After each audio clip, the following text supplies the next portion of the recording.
एक पति की पत्नी थी महाराज ऐसी, वह इतनी उल्टी चलती थी महाराज, क्या बताया जाए। यदि उससे आप कहोगे कि ये काम कर लो तो वह काम नहीं करेगी।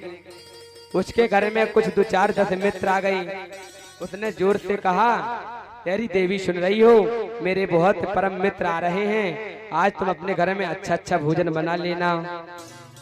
अब ये बात सुनते ही वह मुंह फुला करके बैठ गई कमरे में। मैं तो भोजन नहीं बनाऊं, मैं तो भोजन नहीं बनाऊंगी।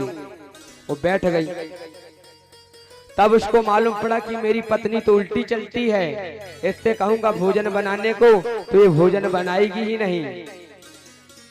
तब ये जाकर के कहता है, सुन रही हो देवी, मेरे जितने भी मित्र आ रहे हैं तो ये मेरे बड़े परम मित्र, परंतु एक काम करना, तुम उनको पानी भी मत पिलाना, ना उनको चाय बना करके पिलाना, ना उनके लिए तुम भोजन मत बनाना।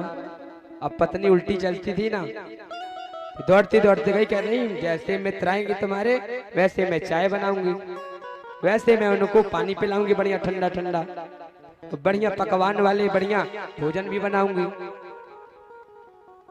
तो उसकी पत्नी उल्टी चलती थी महाराज। एक दिन क्या हुआ, दोनों प्राणी बेचारे गंगा जी स्नान करने के लिए गए।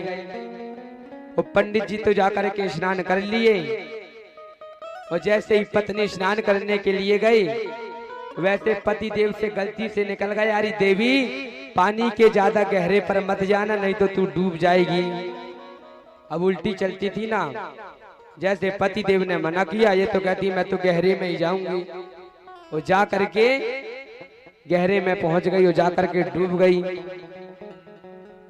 और जैसे ही डूब गई तो उसको ढूंढने के लिए कई लोग लग गए कि भैया धार यहीं को बह रही है पानी की, तो ये यहीं बही होगी। तो उसका पतिदेव हाथ जोड़कर कहता, भाइयों उस साइड क्यों ढूंढ रहे हो। सैनिकों ने कहा, इसलिए ढूंढ रहे हैं क्योंकि पानी की धार यहीं बह रही है, तो यहीं बह करके आई होगी। उसका पति हाथ जोड़ करके कहता, अरे भाइयों वो जीवन में हमेशा उल्टी चली है, तो आज उल्टी ही बही होगी। अरे उल्टी जगह जाकर के देखो, इस साइड जाकर के देखो तो वही होगी। हकीकत में पत्नी वहीं जाकर के मिली, उल्टी जगह पर। तो ऐसे संसार की पत्नियां हैं आजकल की महाराज, उनसे कहो कि क्रोध मत करो तो क्रोध ही करेंगे।